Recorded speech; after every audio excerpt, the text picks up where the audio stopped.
Η άτυχη ακόμα δεν έπαψε το κλάμα. Η συμφορά είναι στην αρχή. Αργεί πολύ το τέλος. Είπα για σένα, Μύδια, να φύγεις από τη χώρα. Αμέσως τώρα. Μην καθυστερείς. Αβοήθητη ψυχή σου και οξύς πόνος τη παθαίνει. Στην κλίνη σου γυναίκα ισχυρότερη πλαγιάζει.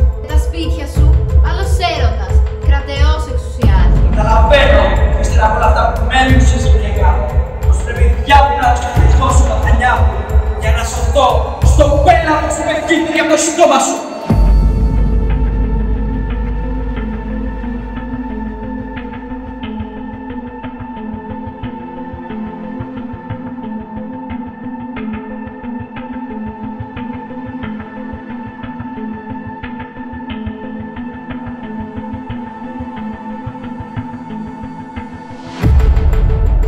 Είμαι βαριά για τους εχθρούς και αέρας για τους φίλους. Στον πέφτο, ο ίδιος αρνός. Οι σάρμες της λιωμένες από τα παλμάκια ξεχωρίζουν από τα οστάδα και αέρας στον κόσμο. Φρικτό! Φρικτό! Τι παραπάνω θέλει, να σκοτώσει και εμένα? Τα παιδιά σου πέθαναν. Τα σκότωσε η μάνα τους. Δες τα! Δες τα παιδιά σου! Δες τα! Είναι πεθαμένα! Δεν ματώνει η ψυχή σου! Σε μισώ, σε μισώ, σκοτεινή, απάνθρωπη γυναίκα, πως μπόρεσες να σφάξεις τα παιδιά σου, να πεθάνεις! Μπορεί γυναίκα να έχει δύναμη μικρή κι όλα να την τρομάζουν και να λίγο θυμά κάθε φορά που όπλα την κρίσει. Όμως όταν στο κρεβάτι της την αντικούν και την εξευτελίσει, δεν υπάρχει από το δικό της κι ο δολοφόνος νους.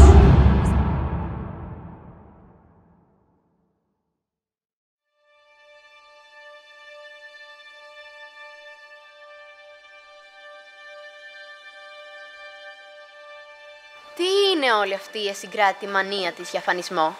Τιμωρία, εκδίκηση, δικαιοσύνη, πόνος και διευρυμένη αυτοκτονία, όπου ο αυτοκτόνος παρασύρει στο θάνατό του όλους τους αγαπημένους. Και από πού προέρχεται? Από τη ζήλια, τον ξεπεσμό και την ταπείνωση, τον πανικό της εξουσίας, από τις άχρηστες θυσίες της και τη μάταιη ερωτική της γενναιότητα. Όλα αυτά, ένα προς ένα, τα προφέρει ή τα υπονοεί η Μύδια. Μπροστά στο χορό, μπροστά στον Ιάσονα, μπροστά μας.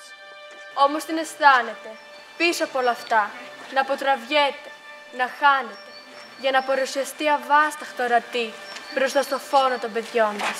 Τώρα απομακρύνεται, όλο και βαθύτερα, στο σκοτάδι που είναι ο έρωτας.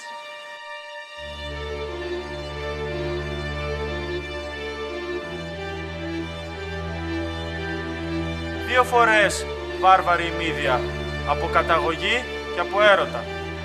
Δύο όψεις έχει ο έρωτας, τη βάρβαρη, τη βυθισμένη στον πόνο και στο σκοτάδι, αλλά και την ονειρική, την ειδονική, την ιδανική. Μέσα από το μύθο της Μύδιας, όπως αυτός παρουσιάζεται στο έργο του Ευρυπίδη, διαγραφείται το ανεξήγητο του έρωτα. Αυτό το μέγα κακό που σπαράζει τους ανθρώπους. Το δράμα της Μύδιας παίζεται από την αρχή μέχρι το τέλος του με μια ακαμψία απόλυτα ερωτική. Για τον πόθο που είναι δεμένος με τον πόνο. Για τους όρκους αιώνιας αγάπης και πίστης που δίνονται για να καταπατηθούν. Για την προδοσία, την εκδίκηση, την καταστροφή. Το δράμα ξεσπάει όταν ο κρέοντας διώχνει τη Μύδια από την πόλη.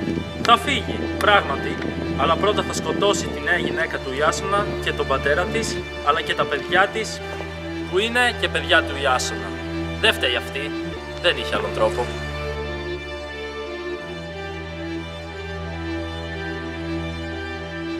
Η Μύδια σκοτώνει τα παιδιά της, γιατί ο πόνος του Ιάσονα είναι το μόνο που μπορεί να γεμίσει το δυσβάσταχτο κενό της.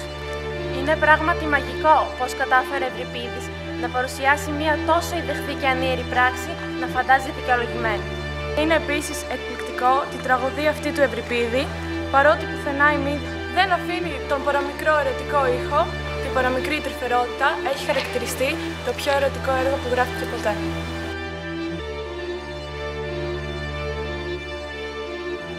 Και μπορεί στην εποχή του Ευρυπίδης να μην πήρε με τη Μύδια το πρώτο βραβείο, αλλά το τρίτο.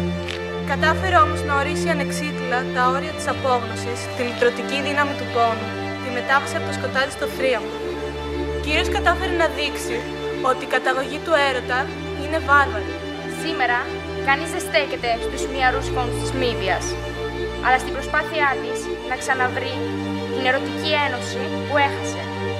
Όλο το έργο δομείται πάνω στη σύγκρουση δύο κόσμων που κάποτε ήταν ένα.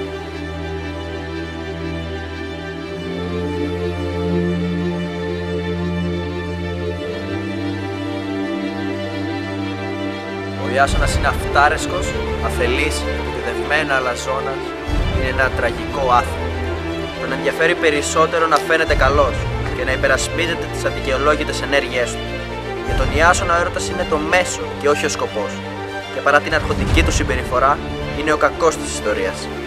Γι' αυτό ο σπαραγμός του στο τέλος, μπροστά στα σκοτωμένα του παιδιά, προκαλεί ταυτόχρονα ήκτο αλλά και δικαίωση. Για τη Μύδια Υπάρχει μόνο θυμός, τίποτε άλλο. με απέραντο θυμό. Αλλά και με ψυχραιμία απεργάζεται την καταστροφή του Ιάσονα. Θα οδηγήσει την ερωτική ιστορία της προς ένα τέρμα.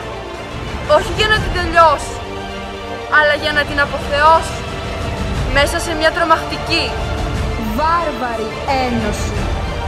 γιατί ο σκοπός του έρωτα είναι η οπωσδήποτε ένωση και η βαρβαρότητά του η οποιαδήποτε πράξη για να την κατορθώσει.